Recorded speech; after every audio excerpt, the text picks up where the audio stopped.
Antara paparan menarik hari ini. Perdana Menteri sibuk pastikan musuh ditindas, masalah rakyat tidak selesai. Perikatan Nasional Pertaruh Afnan tambak pengundi bukan Melayu. Tun Mahathir cabar Anwar untuk adakan pilihan raya.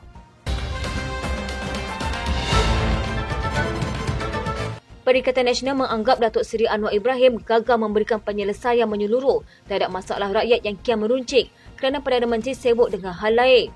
Pengerusi PN Tan Sri Muhyiddin Yassin berkata, apa yang berlaku kini adalah realiti yang dihadapi rakyat.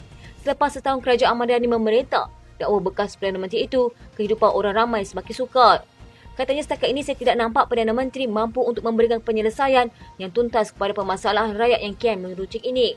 Beliau nampaknya lebih sibuk memastikan musuh-musuh politik ditindas daripada menumpukan kepada usaha menyelesaikan masalah rakyat. Dakwaan Muhyiddin itu muncul selepas isteri Daim Zainuddin Naimah Abdul Khalid didakwa di Mahkamah Session Kuala Lumpur atas tuduhan gagal mendedahkan asetnya seperti dikehendaki Suruhanjaya Pencegahan Rasuah Malaysia.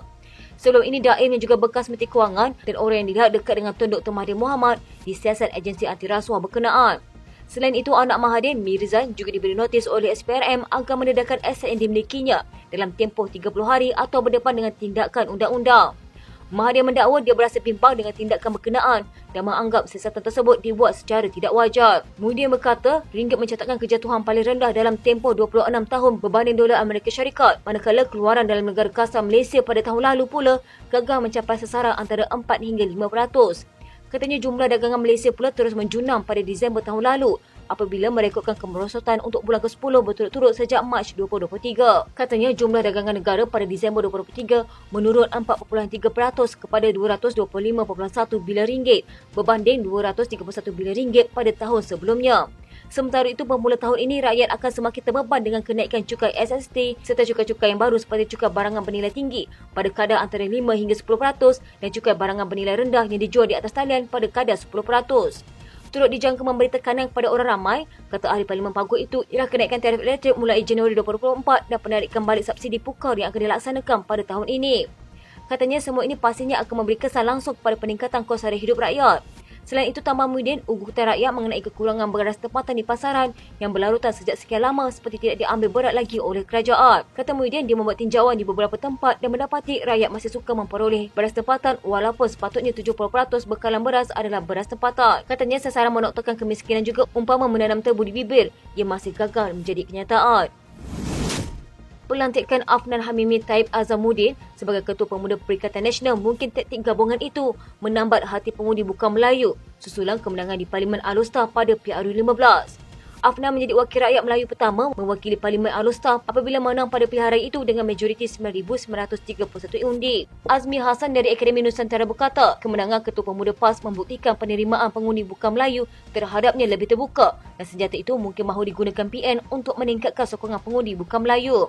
Katanya beliau ahli Parlimen Al-Usta pertama bukan berbangsa Cina. Komposisi Al-Usta hampir 30% pengundi Cina dan 60% pengundi Melayu menyokong calon PN Afnan pada ketika itu. Jadi sedikit sebanyak majoriti itu disumbangkan pengundi bukan Melayu. Sedangkan ada 2 calon Cina daripada Pakatan Harapan dan Barisan Nasional tetapi tidak mampu menarik 1% sokongan berkenaan. Beliau berkata strategi PM melantik Afnan sebagai Ketua Pemuda lebih fokus kepada penyelesaian dilema utama dihadapi parti itu berbanding usaha memikat pengundi muda semata-mata. Katanya tiada isu bagi PN menarik pengundi muda dalam Melayu. Mereka boleh lakukan dengan mudah tidak kira siapa Ketua Pemuda. Tetapi Afnan mungkin boleh tarik orang muda daripada kaum lain. Ini penting untuk memberi gambaran bahawa parti itu bukan hanya untuk orang Melayu tetapi juga Cina, India dan lain-lain bangsa. Sementara itu, Oh Isu dari Institut Hal Ehwal Antarabangsa Singapura pula berkata, beliau sangsi dengan kemampuan Afnan terutama dalam memainkan peranan mendekati pengundi muda.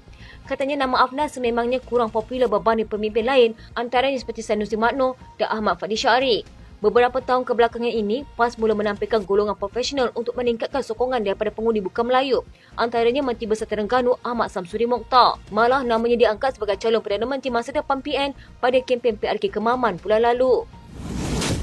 Tun Dr. Mahathir Mohamad mencabar Perdana Menteri Datuk Seri Anwar Ibrahim untuk mengadakan pilihan raya bagi menentukan sokongan rakyat kepadanya. Bekas ahli Parlimen Langkawi itu mendakwa, ketika ini kerajaan pimpinan Anwar menyalahgunakan kuasa dengan menyiasat pihak yang dilihat menggugat kedudukannya sebagai ketua kerajaan. Katanya saya menang 5 pilihan raya dengan majoriti 2/3. Rakyat ada peluang untuk menukar saya tidak berlaku. Kalau saya menyalahgunakan kedudukan, saya akan buat satu pilihan raya. Jadi saya cabar Anwar untuk adakan satu pilihan raya umum hari ini, sama ada dia berani atau tidak untuk melihat apa yang rakyat akan katakan. Dalam pada itu, Mahathir turut berpandangan lantikan ahli Parlimen Tambun itu sebagai Perdana Menteri selepas pilihan raya umum ke-15 adalah secara kebetulan dan bukan dipilih. Oleh kerana itu, dakwanya Anwar sepanjang menyandang jawatan itu tidak mengetahui cara untuk menyelesaikan masalah rakyat ketika ini. Katanya apabila jadi PM, dia Anwar menggunakan ancaman terhadap orang ramai. Dia tidak tahu bagaimana untuk selesaikan masalah ekonomi, politik, sosial rakyat. Dia kata nak lawan rasuah selepas Zahid dilepaskan. Adakah itu cara anda melawan rasuah? Orang yang AG kata ada bukti prima facie yang terlibat dengan 47 kes rasuah boleh lepas begitu sahaja.